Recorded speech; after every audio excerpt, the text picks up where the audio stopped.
Bonjour, donc je vous vais parler de Codesna, une société qui s'intéresse à tout ce qui est évaluation et gestion du stress chronique. On insiste sur le mot chronique par rapport au stress normal qui est utile.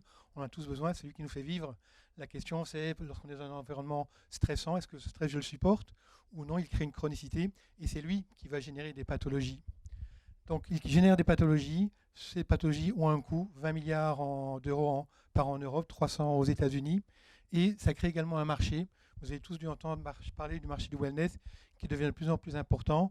J'ai donné juste un chiffre qui est le marché du wellness dans l'entreprise. Il y a beaucoup d'autres marchés. Là, on parle déjà de 42 billions, si je me rappelle, 43, si je me rappelle bien. Et c'est un segment de 12% de croissance. Et la complexité, lorsqu'on parle du stress, et pourquoi on s'intéresse à ça, c'est que aujourd'hui, il n'y a pas de méthode qui permette de mesurer une chronicité. Vous allez trouver des produits qui montrent un stress instantané du moment, mais vous n'aurez rien. Et c'est très complexe pour une personne de valider est-ce que je gère mon stress ou je ne le gère pas. Dans le sens, ça va mieux. Et donc, nous avons créé le produit Physionaire. Vous voyez là, je me suis testé juste avant de faire la présentation pour voir si j'étais capable de faire la présentation. Il est composé d'un capteur qu'on met au poignet. On va prendre un électrocardiogramme et en 2 minutes, à travers un exercice de respiration, on est capable de donner des marqueurs précis sur une chronicité de stress que vous avez.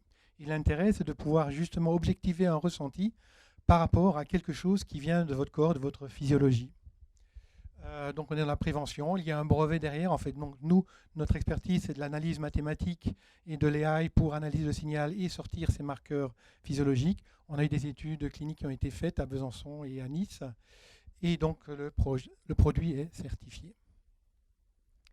Notre business model, le premier business model, c'était très simple, on vend Physionaire. C'est un produit qu'on vend. On va le vendre dans la santé, on va le vendre dans les entreprises, dans les assurances. Donc, quelques exemples de clients, le service santé des armées, qui a aujourd'hui une dizaine de nos produits, le centre médical international, l'hôpital Henri Mondor.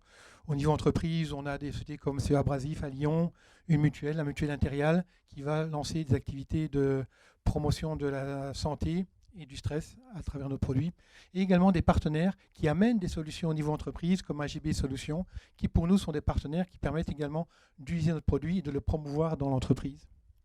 Récemment, on a lancé un deuxième marché qui est la licence en marque blanche. En fait, on a eu des groupes comme Valeo qui sont intéressés par notre technologie, mais pas forcément par le hardware. Ils n'aiment pas les pinces, etc.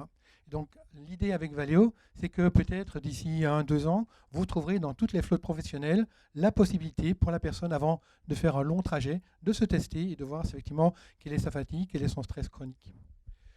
Un deuxième dans la plateforme santé que je vais appeler un groupe pharmaceutique important en France, que je ne peux pas encore nommer, mais normalement en juillet, on est en train de signer le contrat.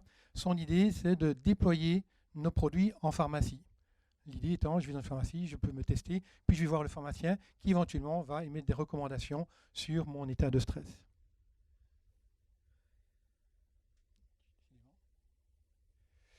Donc on a un business plan qu'on pourra partager plus en détail, parce qu'effectivement en 5 minutes on ne peut pas trop aller dans le détail. Mais donc nous on a regardé nos différentes cibles, on a regardé un peu quelles étaient les opportunités, et c'est très clair que dans les aspects licensing, pour nous c'est là que va se trouver l'effet de volume, puisque dans le modèle produit, on vend un produit 3200 euros. Dans le cadre du licensing, on va vendre un coût d'entrée et un licensing au mois par installation. Alors les évolutions, c'est pour ça que nous sommes là en fait, nous avons besoin d'argent. Les évolutions, elles sont de 2 types. En fait, elles sont essentiellement au niveau software. Si on veut rajouter de nouveaux marqueurs, on nous a parlé de fatigue. On veut introduire une notion de cloud pour permettre un meilleur traitement des données. Et on va être capable également de supporter différents types de hardware. Au début, on pensait se lancer dans le hardware, on ne va pas le faire. On a trouvé des partenaires qui font d'excellents capteurs au doigt. On parle maintenant de plus en plus de montres CG. Donc on est en train de discuter avec WeThings et Samsung pour qu'ils nous donnent des exemples de signal qu'ils reçoivent, pour voir si le signal est de bonne qualité, ce qui nous permettrait d'augmenter nos portefeuilles avec différentes solutions. Le smartphone sera pour plus tard, là c'est du grand public. Et donc on cherche 500K. Pourquoi? Pour faire ces nouveaux développements, donc au niveau software algorithmique, pour nous aider aussi bien sûr à accélérer les ventes, parce que ces nouveaux produits vont nous permettre de mieux pénétrer le marché. Pourquoi investir? C'est l'équipe. On a une bonne équipe, je vais vous montrer la slide après. Et Codesna, on focus vraiment sur le client, sur la génération de valeur pour le client.